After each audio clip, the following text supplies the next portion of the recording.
പണമുണ്ടാക്കാൻ ഒരു രാജ്യത്തെയും മറ്റു കുറേ രാജ്യങ്ങളെയും കൊലയ്ക്ക് കൊടുക്കുന്ന ഒരു ഭ്രാന്തൻ്റെ ഡേഞ്ചറസ് ആയിട്ടുള്ള ഒരു കളിയാണ് നമ്മൾ കാണുന്നതെങ്കിലോ.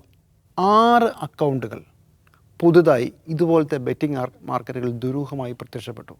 അവർ ഇറാൻ്റെ പരമോന്നത നേതാവിനെ കൊല്ലുന്നതിന് തൊട്ട് മുമ്പത്തെ ദിവസം അമേരിക്ക ഇറാനെ ആക്രമിക്കും എന്ന് പറഞ്ഞ് ബെറ്റ് വെച്ച് $12 ലക്ഷം മേടിച്ചുകൊണ്ട് പോയി.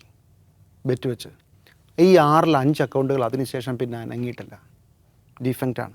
ഇത് കൂടാതെ ഓർക്കുന്നുണ്ടല്ലോ, ഡോളറിൻ്റെ വില വെടിനിർത്തലിന് തയ്യാറാണെന്ന് ട്രംപ് പറയുന്ന ദിവസം, ട്രംപിന് വലിയ നാണക്കേടാണ് നമ്മൾ പറഞ്ഞ ദിവസം, ഫ്യൂച്ചർ മാർക്കറ്റിൽ വില കുറയുമെന്ന് പറഞ്ഞൊരു വലിയൊരു ബിഡിങ് നടന്നിരുന്നു.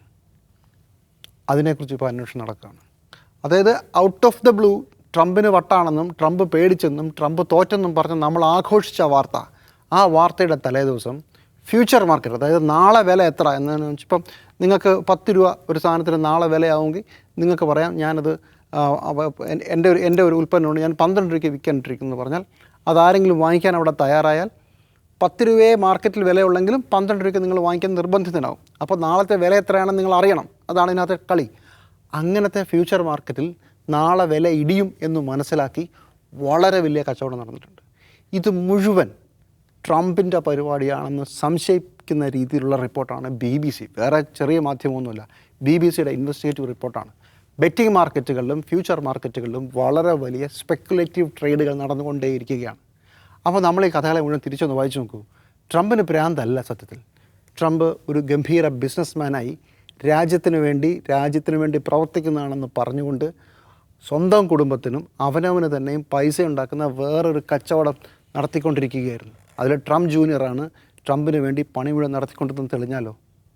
ഇപ്പോൾ തന്നെ ഞാൻ പറഞ്ഞില്ലേ, 5 അക്കൗണ്ടുകൾ ഇറാൻ്റെ പരമോന്നത നേതാവിനെ വധിക്കുന്നതിന് തൊട്ട് മുമ്പത്തെ ദിവസം ബെറ്റ് ചെയ്ത ശേഷം പിന്നെ അത് അനങ്ങിയിട്ടില്ല.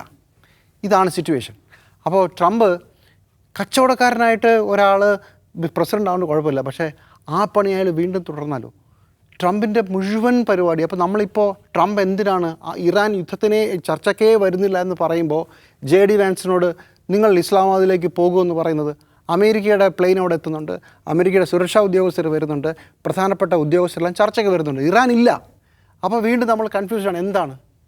നോക്കൂ, ട്രംപിൻ്റെ ഇതുവരെയുള്ള പരിപാടികളിൽ ഇങ്ങനൊരു കച്ചവടം ഒളിഞ്ഞിരിപ്പുണ്ടെങ്കിൽ ഇതിലെന്ത് കച്ചവടമാണ് സാഹിബ് ഉദ്ദേശിക്കുന്നത് നമുക്ക് മനസ്സിലാകുന്നില്ല. പണമുണ്ടാക്കാൻ ഒരു രാജ്യത്തെയും മറ്റു കുറേ രാജ്യങ്ങളെയും കൊലയ്ക്ക് കൊടുക്കുന്ന ഒരു ഭ്രാന്തൻ്റെ ഡേഞ്ചറസ് ആയിട്ടുള്ള ഒരു കളിയാണ് നമ്മൾ കാണുന്നതെങ്കിലോ.